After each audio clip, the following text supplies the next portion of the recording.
हमारे व्यस्त जीवन में ईश्वर की आवाज़। हम जो खाते हैं वही बनते हैं। हम अच्छी चीज़ें खा सकते हैं, दूध पी सकते हैं, या हम जहर भी पी सकते हैं। हम जो खाते हैं वही हम बनते हैं।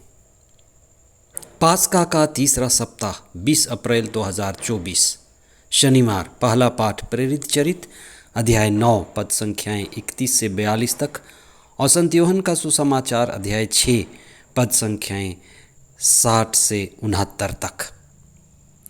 नबी एजेकियल के ग्रंथ में अध्याय 3 पद संख्या 1 से 4 के बीच बड़ी रोचक बात कही गई है।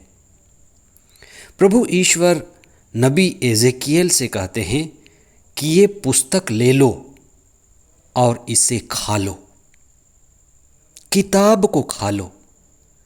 और नबी कहते हैं कि वह मुंह में मधु के जैसे मीठा लगा, लेकिन पेट में जाकर वह कड़वा हो जाता है। ये एक बड़ा प्रतीक है।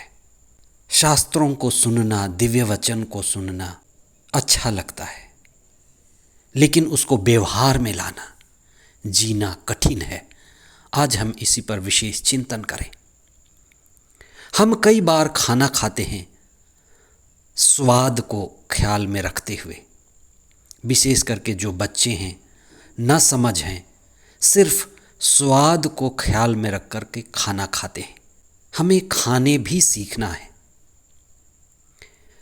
हमेशा इस बात पर हमें ध्यान देना है कि कई बार जो चीज़ें हमारी जीभ को स्वादिष्ट लगती हैं, अच्छी लगती हैं, हो सकती है तली चीज़ें, भुनी चीज़ें जैसे बर्गर, पिज़्ज़ा, ये जीभ को बहुत अच्छी लगती हैं, पर वह हमारे पेट के लिए, शरीर के लिए व्यर्थ हैं।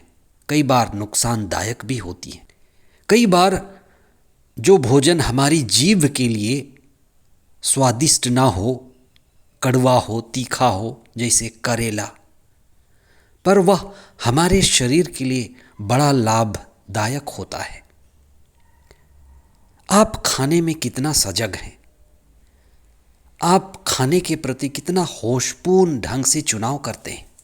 अगर खाने पीने में ही बेहोशी है, लापरवाही है, केवल जीभ के लिए खाते हैं, तो हम बहुत जल्दी बीमार पड़ेंगे, हमारा स्वास्थ्य खराब होगा। आज के सुसमाचार में एक बहुत बड़ी शिक्षा दी गई है। ईसा के पीछे बड़ी भीड़ चलती थी और प्रवचन सुनती थी,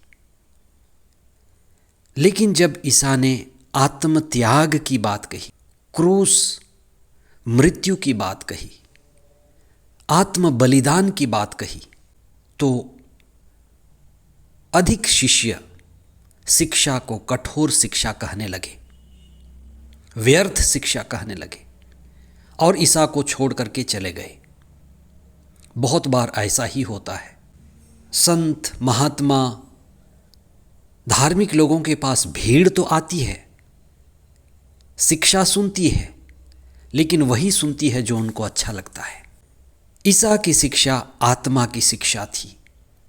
आत्मा की शिक्षा शरीर की शिक्षा से भिन्न है। ईसा की शिक्षा मुक्ति की शिक्षा थी और संसार, अधिकांश लोग, प्राय सभी बंधन में हैं। बंधन को काटना कठिन है। ईसा की शिक्षा सच्चे प्रेम की शिक्षा थी और सच्चे प्रेम की शिक्षा आत्मत्याग की शिक्षा है और आत्मत्याग की शिक्षा क्रूस, मृत्यु यानी स्वयं के बलिदान की शिक्षा है। आत्मत्याग और स्वयं का बलिदान अहंकार को तोड़ना है, अहंकार को गंवाना है। इसीलिए ईसा की शिक्षा कठिन मानी गई। स्वयं के अहंकार को तोड़ना कितना कठिन है। नबी एजेकियल के ग्रंथ में जो बात कही गई है अध्याय 3 पद संख्या 1 से 4 के बीच में, कि नबी को पुस्तक मधु के जैसे मीठा लगा, जीभ में मीठा लगा। इसका क्या अर्थ है? इसका अर्थ है कि उपदेश सुनना अच्छा लगता है, धर्म ग्रंथ का कथावाचन अच्छा लगता है, कथा श्रवण अच्छा लगता है, बड़ा मीठा होता है, प्रार्थनाएं अच्छी लगती हैं।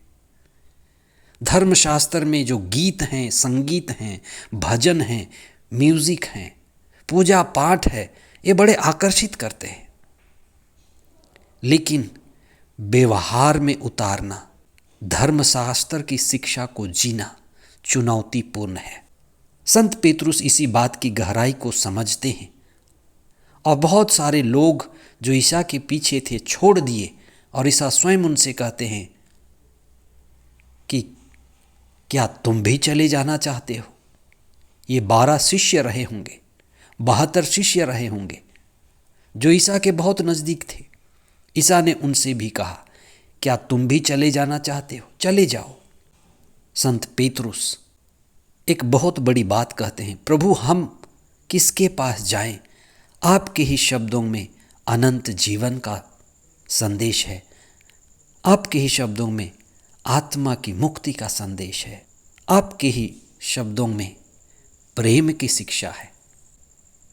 आइए हम कुछ समय प्रार्थना में बिताएं, मौन होकर बिताएं, क्रूस के रहस्य को समझें और यही प्रार्थना करें कि ईश्वर हमें धर्म के मर्म को समझने के लिए शक्ति दे।